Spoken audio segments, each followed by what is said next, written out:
Among many lighthearted, unofficial holidays celebrated in the United States, National Hat Day is celebrated on January 15th.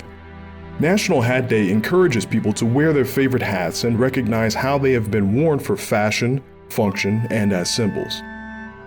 In celebration of National Hat Day, let's take a closer look at some hats used by soldiers both during and after active service from the Soldiers Memorial Collection.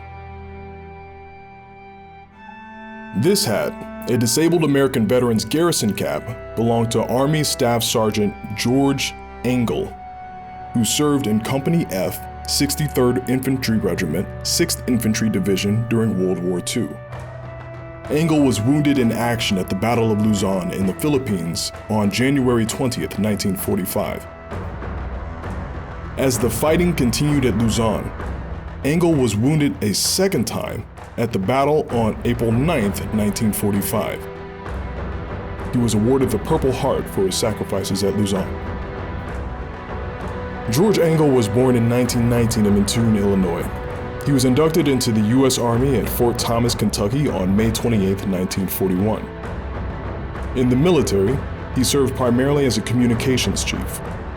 His further decorations include the Asiatic Pacific Ribbon with 2 Bronze Service Stars, Good Conduct Ribbon, Bronze Star Medal, Combat Infantry Badge, and the U.S. Army Expert Marksmanship Badge.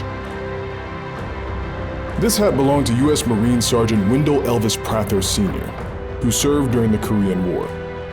The HBT cap, named for its material, herringbone twill, was first adopted by the Marines in World War II. It became associated with quote-unquote working Marines, mechanics, truck drivers, and troops behind enemy lines. Many featured the Eagle Globe Anchor, or EGA insignia, which distinguishes it from a similar style cap used by the Army. Sergeant Prather Sr. was born in Overland, Missouri on November 20, 1930. Prather enlisted in the Marine Corps with 3 friends who all worked together at Kelly Woodworking Company in Brentwood, nearly causing the business to close with only 1 employee remaining.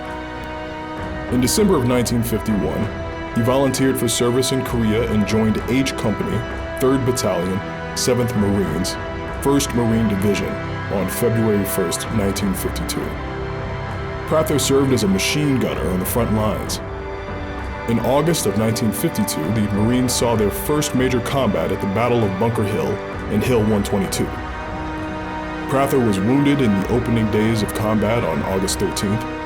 2 days later, he was awarded the Purple Heart for his actions during the battle.